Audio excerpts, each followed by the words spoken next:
अभी तक आपने सुने हैं 6 अध्याय। अब शुरू करते हैं 7वां अध्याय। 7वें अध्याय की शुरुआत में श्री चाणक्य कहते हैं कि बुद्धिमान पुरुष धन के नाश को, मन के संताप को, गृहिणी के दोषों को, किसी धूर्त के द्वारा ठगे जाने को और अपमान को किसी को नहीं बताते हैं। यह मनुष्य की सहनशीलता की ओर इशारा करते हुए कहा है कि बुद्धिमान व्यक्ति वही है जो अपने परिवार के नुकसानों को और दोषों को छिपाकर सहन कर लेता है, क्योंकि उसका प्रदर्शन करने से केवल जगहसाई ही होती है। ऐसी बातों को कभी भी अन्य व्यक्तियों के सामने उजागर नहीं करना चाहिए। चाणक्य का मानना है कि कई बार संकोच की प्रवृत्ति के कारण मनुष्य को हानि उठानी पड़ती है। मनुष्य के लिए यह जरूरी है कि किसी भी आर्थिक व्यवहार में उसे लिखा पढ़ी कर लेनी चाहिए। इसमें उसे जरा भी संकोच नहीं करना चाहिए। इसके अलावा विद्या लेते समय, भोजन करते समय कभी भी संकोच नहीं करना चाहिए। आगे समझाते हैं कि संतोष से सर्वश्रेष्ठ सुख की प्राप्ति होती है। याचक दीनता प्रकट करता है, धनी गर्व करता है तथा और अधिक की इच्छा करता है। जिसका धन नष्ट हो गया हो वह शोक करता है, पर जो संतोषी है वह सुखी रहता है।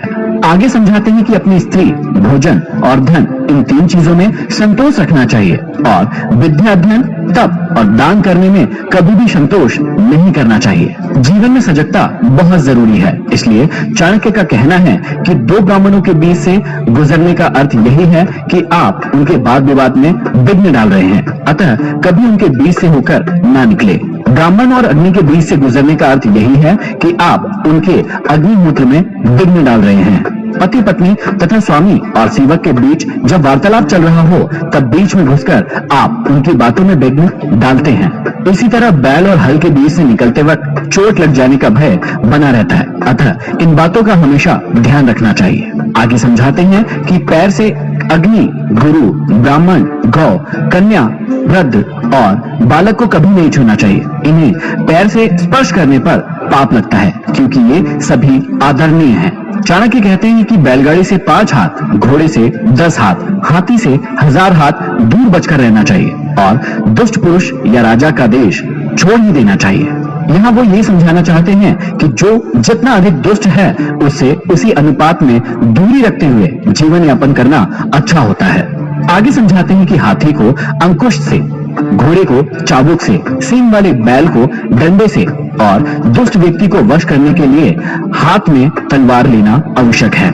आचार्य चाणक्य के अनुसार दुष्ट व्यक्ति को आसानी से ना तो वश में किया जा सकता है और ना ही उसे सुधारा जा सकता है। ऐसे व्यक्ति को ठीक करने के लिए कभी कभी उसे तलवार से चोट पहुंचानी पड़ती है और कभी कभी उसे खत्म भी करना पड़ता है। आगे चाणक्य कहते हैं कि ब्राह्मण भोजन से संतुष्ट होते हैं, मोर बादलों के गरजने से, साधु लोग उसे खत्म भी करना पड़ता है। आगे चाणक्य कहते हैं कि ब्राह्मण भोजन से संतुष्ट होते हैं, मोर बादलों के गरजने से, साधु लोग दूसरों की समृद्धि देखकर और दुष्ट लोग दूसरों पर विपत्ति आई देखकर प्रसन्न होते हैं। आगे समझाते हैं कि अपने से शक्तिशाली शत्रु को विनय पूर्वक उसके अनुसार चलकर, दुर्बल शत्रु पर अपना प्रभाव डालकर और समान बल वाले शत्रु को अपनी शक्ति से या फिर विनम्रता से जैसा अवसर हो उसी के अनुसार व्यवहार करके अपने वश में करना चाहिए। शत्रु से व्यवहार करते समय इस बात की ओर इशारा किया है कि शत्रु से व्यवहार करने से पूर्व उसकी शक्ति और सामर्थ्य का पूर्वानुमान लगा लेना चाहिए।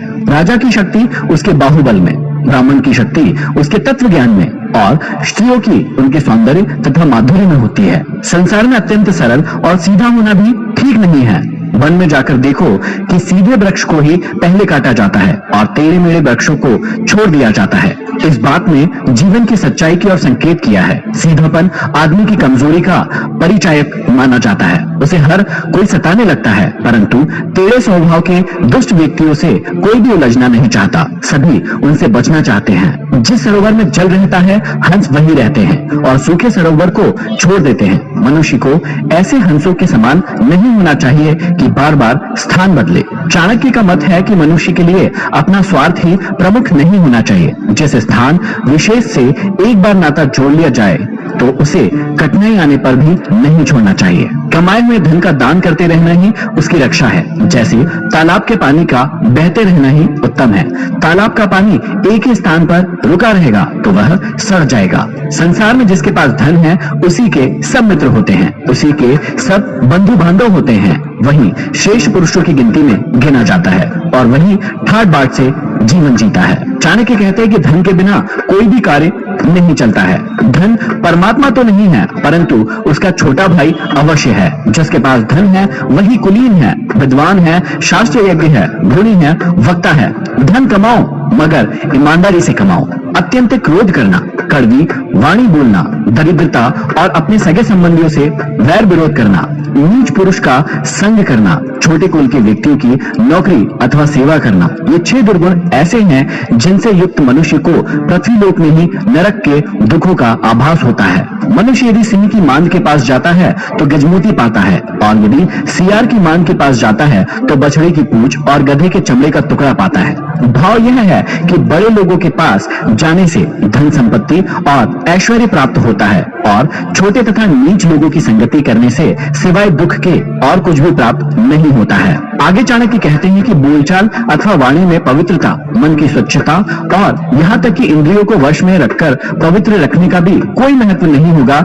जब तक कि मनुष्य के मन में जीवन मात्र के लिए दया की भावना उत्पन्न नहीं होती है। आगे चाणक्य समझाते हैं कि जिस प्रकार फूल में गंध, तिलों में तिल, लकड़ी में आग, दूध में घी, गन्ने में मिठास आदि दिखाई न देने पर भी विद्यमान रहते हैं, उसी प्रकार मनुष्य के शरीर में दिखाई न देने वाली आत्मा निवास करती है। यह रहस्य ऐसा है, इसे विवेक से ही समझा जा सकता है। मनुष्य को चाहिए कि वह इस रहस्य को समझने का प्रयास करे। वह शरीर न होकर आत्मा है। आत्मरूपी तत्व इस देह में उसी प्रकार विद्यमान रहती है जिस तरह फूलों में गंध, तिलों में तेल और लकड़ी में अग्नि तथा गन्ने में मिठास और दूध में घी विद्यमान होने पर भी वह दिखाई नहीं देते, लेकिन वे उसमें हैं। इसी प्रकार हम सब में भी कई सारे गुण उपस्थित है। उन्हें पहचान कर उन्हें बाहर निकालने की कोशिश कीजिए।